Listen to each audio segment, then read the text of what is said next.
Hello મિત્રો, કેમ છો તમે બધા? તો હું પાછો આવી ગયો છું તમારો ગાંધીનગરનો સુરતી ને આ વખતે કંઈક યુનિક જ વિડીયો લઈને આવ્યો છું. કારણ કે હવે આગળના 3 વિડીયો એટલે કે ટોટલ 3 દિવસ હું જવાનો છું ભગવાન શ્રી દ્વારકાના દેશમાં, એટલે ભગવાન શ્રી કૃષ્ણના ધામ એટલે કે દ્વારકા નગરીમાં. ને જો તમારે પણ દ્વારકા નગરી કેવી છે તે જોવી હોય તો આ 3 વિડીયો ખાસ જોવા પડશે અને બીજા લોકોને શેર પણ કરવા પડશે. અને હું પણ તમને આખી દ્વારકા નગરી બતાવીશ કે અંદરથી કેવી છે અને ત્યાં શું શું છે અને શું જોવાલાયક છે, રહેવા માટે શું છે, હરેક ઇન્ફોર્મેશન આપીશ. અને મજા પણ આવશે ખૂબ જ જોવાની, કારણ કે મારું પણ ફર્સ્ટ ટાઈમ જ છે. કારણ કે હું નાનો હતો ત્યારે ગયો હતો, હવે અત્યારે જાઉં છું ડાયરેક્ટ, એટલે મને કાંઈ બહુ ખાસું યાદ તો નથી. પણ જો તમે પણ દ્વારકાધીશને માનતા હો તો કમેન્ટ સેક્શનમાં જય દ્વારકાધીશ જરૂરથી લખજો. અને અમે કોણ કોણ જઈએ છીએ અને શેમાં જવાનું છે એ તમને આગળ ખબર પડી જશે. અને ત્યાં જઈને આપણે કઈ કઈ જગ્યાએ જઈશું એ તમારી માટે સરપ્રાઈઝ રહેવાની છે. તો આ વિડીયો 3 વિડીયો એટલે 3-4 દિવસના વિડીયો ખાસ કરીને જોજો અને બીજા લોકોને શેર પણ કરજો. અને જો ચેનલ પર નવા છો તો ચેનલને જલ્દી સબસ્ક્રાઈબ કરી દેજો અને બીજા લોકોને શેર કરી દેજો અને કમેન્ટ કરવાનું તો ભૂલતા જ નહીં હો.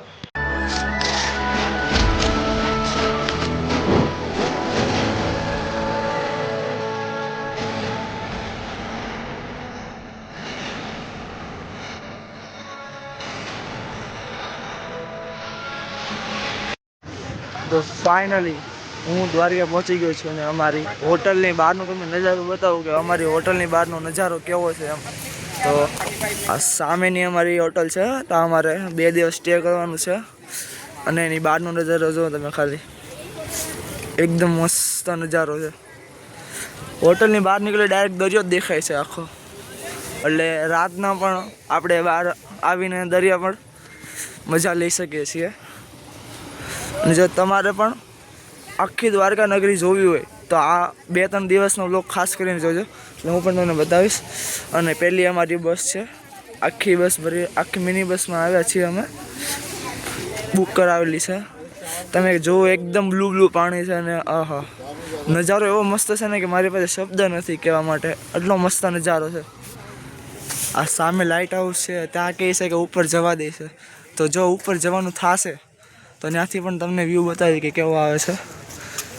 અને આ ગાયત્રી શક્તિપીઠ છે, તેની બાજુમાં તે હોટલ છે. જો તમારે સ્ટે કરવું હોય, રાતનો આવો અને આખો દિવસ આવો નજારો જોતો હોય તો આ હોટલ દ્વારકામાં એકદમ બેસ્ટ છે.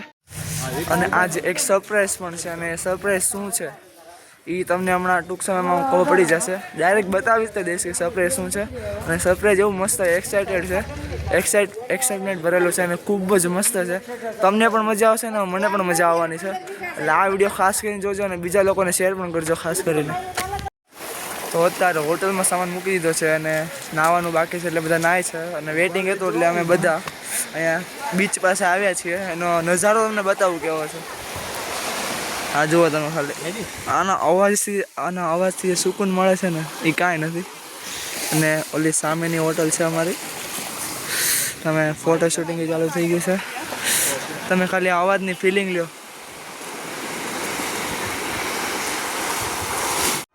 તો હવે અત્યારે ફ્રેશ થઈ ગયો છું અને આજનો સરપ્રાઈઝ એ છે કે મસ્ત દ્વારકામાં જે મસ્ત એડવેન્ચર કરવાની જગ્યા છે, એડવેન્ચર એક્ટિવિટીઝ છે, ત્યાં જવાનું છે.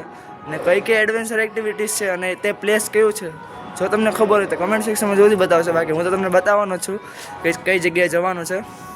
તો તમને ચાલો જઈએ, હમણાં નાસ્તો કરી લઈએ, કારણ કે બહુ ભૂખ લાગી છે. કારણ કે કાલે રાતે 8 વાગે બેઠા હતા બસમાં અને સવારે 7:30-8 વાગે અહીંયા પહોંચી ગયા દ્વારકા. હવે એડવેન્ચર એક્ટિવિટીઝ કરવા જવાનું છે અને તમને બતાવું કે શું છે, પ્રાઇઝિસ શું છે અને કેવી મજા આવે છે. તો હવે અત્યારે જઈએ છીએ, અમારે જે હોટલ છે તેની સાવ નજીક છે. જો તમે પણ જો આ હોટલે સ્ટે કરો તો સૌથી પહેલાં જોવાલાયક જગ્યા હોય તો એ છે ભડકેશ્વર મહાદેવનું મંદિર છે. મારી માટે પણ એક નવું જ છે, એટલે નવું મંદિર જ છે, હું પણ નથી ગયો ક્યારેય. એટલે મને પણ એક્સાઇટમેન્ટ છે કે કેવું હશે ને કેવું છે, હવે જોઈએ આગળ જઈને. અને આમ જોઈએ તો કે આખું દ્વારકા જ મારી માટે નવું છે. હવે જોઈએ કે મારો એક્સપિરિયન્સ કેવો રહે છે અને કેવું મંદિર છે. ફાઇનલી ભડકેશ્વર મહાદેવ પહોંચી ગયા છે. બતાવું કે કેવું છે ભડકેશ્વર મહાદેવ મંદિર. મને તો જોવામાં બહુ જ મસ્ત લાગે છે. તમે કોમેન્ટ સેક્શનમાં બતાવજો તમને કેવું લાગ્યું.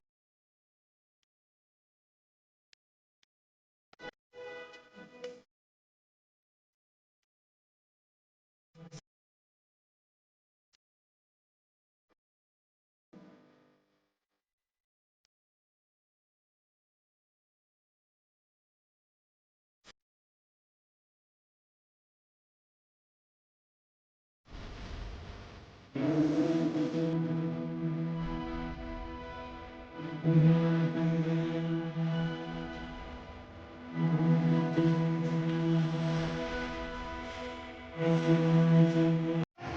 અત્યારે અમે જમી લીધું છે અને જવાનું છે હવે એડવેન્ચર કરવા, એટલે કે ખૂબ જ મજા માણવા જવાનું છે. એક બીચ ઉપર છે જ્યાં નામ તો મને ભૂલાઈ ગયું છે, એનું બહુ સારું નામ છે.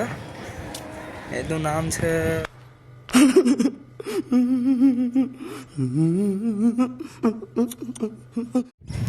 તે બીચ ઉપર એડવેન્ચર એક્ટિવિટીઝ કરવા જવાની છે, જેમ કે પાણીમાં નાહવાનું પણ છે.